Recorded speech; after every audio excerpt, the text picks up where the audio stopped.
Hello mga idol, magandang araw po sa inyong lahat at welcome ulit sa aking YouTube channel, Gilbert sa PNA Vlogs. At kung makikita nyo mga idol sa title ng aking video sa baba, kung paano po magpa-additional ng restriction code number 3 sa ating mga driver's license. So kung ikaw ay interesado sa video na to mga idol, panoorin nyo po hanggang dulo.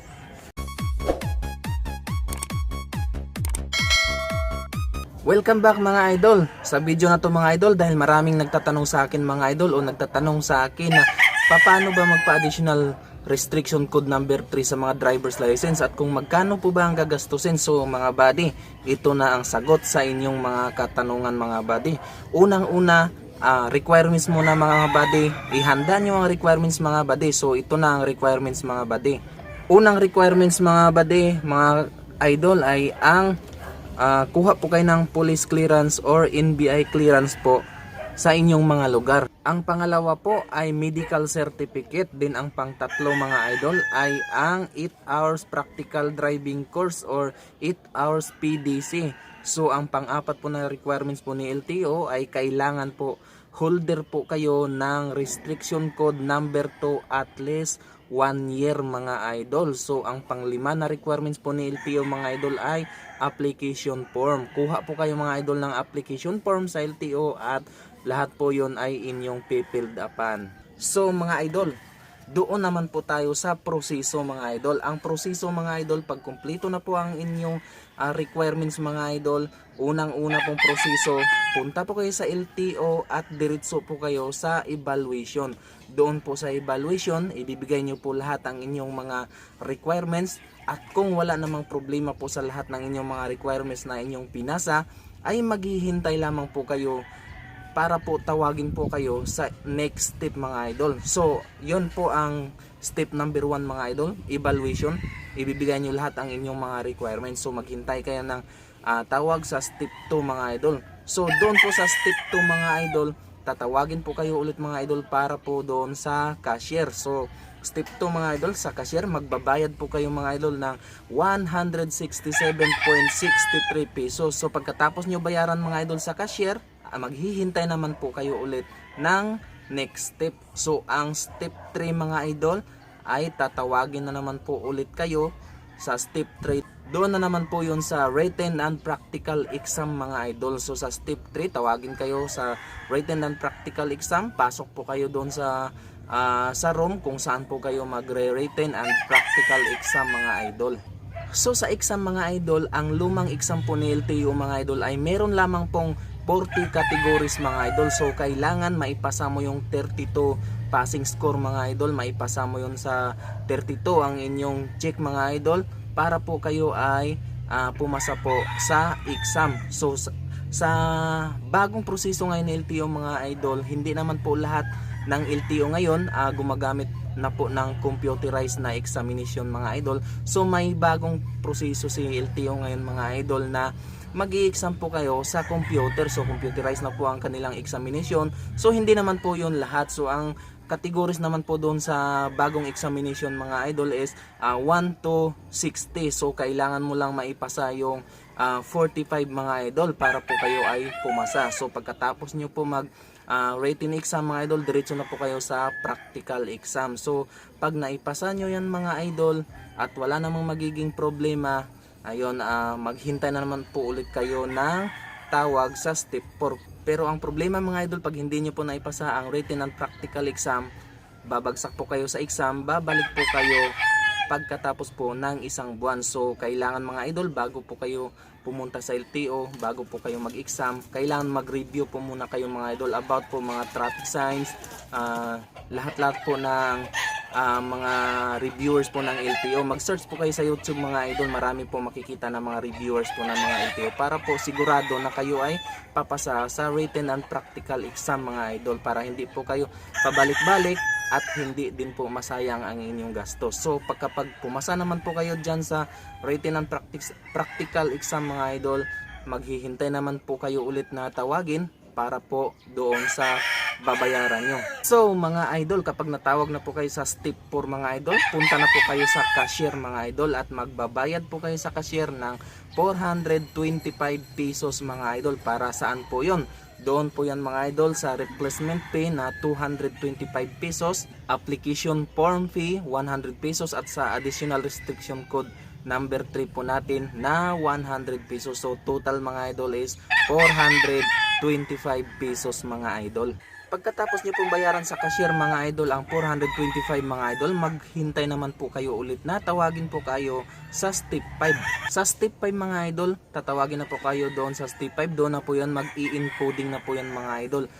Picture taking, biometric at signature mga idol. So pagka na-picture na po kayo, nakapag-biometric na po kayo, nakapag-signature na po kayo, maghintay na lamang po ulit kayo na tawagin sa step 6 para po sa releasing po ng inyong driver's license mga idol. So sa step 6 mga idol, pag tinawag na po kayo sa step 6, doon na po i-release po ang inyong driver's license at ang inyong official receipt mga idol. So ang magiging restriction code ng inyong driver's license mga idol, dati ay kung ang restriction code number 3 ay 3 lang mga idol. So sa bagong code ni LTO ngayon mga idol ay restriction code C and D. So ayun mga idol, na-release na ang inyong driver's license at OR mga idol. So ayun, wala na kayong maging problema at okay na. So ang magiging problema natin ngayon mga idol, dahil hindi ko pa nabanggit sa inyo kung magkano po ang gagastusin at kung magkano po ang estimated gastos po natin. So ito na mga idol ang pag-uusapan natin mga idol. So ang total na estimated po na gastos natin mga idol, dahil sa ang babayaran lang po natin sa ating driver's license sa LTO mga idol is 592 pesos 63 centavos lang mga idol. Ang masama mga idol, doon tayo sa ating mga requirements, dahil ang medical mga idol nagkakahalaga ng 450 pesos to 500 pesos mga idol. Then ang NBI or police clearance mga idol nagkakahalaga ng 250 pesos to 300 pesos mga idol. So doon naman tayo sa 8 hours practical driving course mga idol or PDC ay nagkakahalaga naman po ito ng, yan ang nakakalungkot mga idol, dahil napakamahal na ng practical driving course ngayon ng mga accredited driving school ng LTO mga idol. So sa lahat po ng aking napag-inquiran, sa lahat ng aking napagtanungan, ang PDC ng restriction code number 3 mga idol ay nagkakahalaga sa pinakamababa na po yun na 8,000 pesos mga idol. So di ba nakakalungkot mga idol, dahil napakamahal na po ngayon ng requirements po ni LTO, lalo na yung bagong patakaran ni LTO ngayon na kailangan natin mag 8 hours practical driving course kapag tayo po ay nagpa-additional restriction code ng ating mga driver's license. So mga idol, mayroon naman akong nakita mga idol, hindi parehas ang bayad po sa mga accredited school ni LTO mga idol, dahil pinakamababa po na pagtanungan ko ay ang 8,000 pesos mga idol, at mayroon naman akong na inquire na nagkakahalaga ng 10,000 to 12,000 mga idol. So sana makakuha kayo ng mas pinakamababa pa doon mga idol. Disclaimer lang po mga idol, ang lahat po ng presyo na aking nabanggit dito mga idol ay base lang po ito sa aking pag-i-inquire sa mga driving school na accredited po ni LTO. So baka naman mayroon pong mas mababa pa po doon sa nabanggit kong mga presyo mga idol, lalo na po ang 8 hours practical driving course. Baka mayroon dyan sa inyong mga lugar na makamura kayong mga idol, so mas maigi mga idol. So yung sa akin mga idol, base lang po yon sa aking na-inquire na mga accredited na driving school ni LTO mga idol. So suma total mga idol na ang ating estimated gastos mga idol ay nagkakahalaga po lahat ng, sa PDC po ng restriction code number 3, nagkakahalaga po siya ng 8,000 to 10,000 pesos mga idol. So ang halaga po ng police clearance at NBI is 250 to 300 pesos, ang medical certificate 450 to 500 pesos, ang ating driver's license mga idol nagkakahalaga lang po ng 592 pesos 63. So hindi pa nga po siya umabot ng 600 pesos mga idol. So ang total po na halaga or estimated po na gastos ng ating pagpa-additional na lang restriction code number 3 mga idol ay nagkakahalaga po ng 10,000 to 12,000 pesos mga idol. So sana po mayroon po kayong makita po na mas mura pa po doon sa mga nabanggit ko mga idol.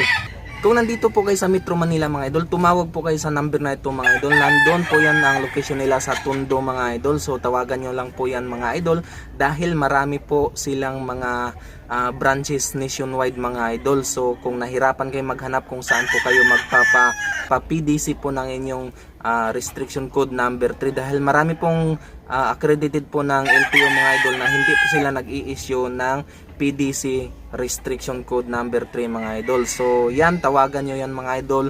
Yung nasa picture na yan, nandyan ang kanilang cellphone number, tawagan nyo po yan mga idol. So hanggang dito na lang mga idol, at sana sa mga kabady ko na nagtatanong sa akin, sana nasagot ko na po ang inyong mga katanungan. At shoutout na lang pala ako sa aking mga truck drivers group, sa mga heavy equipment operators group. Ayan, shoutout sa World Class Filipino Drivers Group. Ayan ang aming samahan, WCFDG, sa founder na si Andrew Tronsonsi, at sa All Drivers Helpers of the Philippines, ang founder na si Ryan Ariscon, at mayroon din po siyang YouTube channel na Ariscon Viajero Vlogger.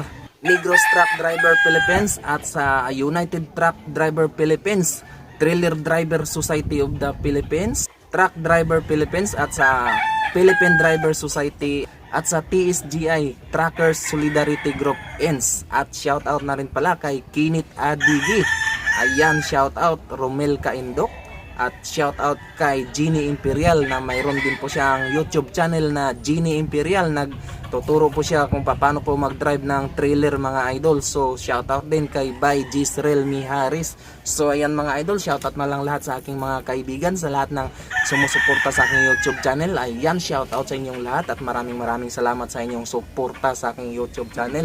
At sa mga hindi pa po nakasubscribe sa aking YouTube channel, paki-like, share, and subscribe naman yan mga idol, at pindutin nyo na rin ang notification bell para updated po kayo sa mga bagong videos na aking i-upload. So hanggang dito na lang mga idol, at maraming salamat, at mabuhay kayong lahat, at mahal na mahal ko kayong lahat.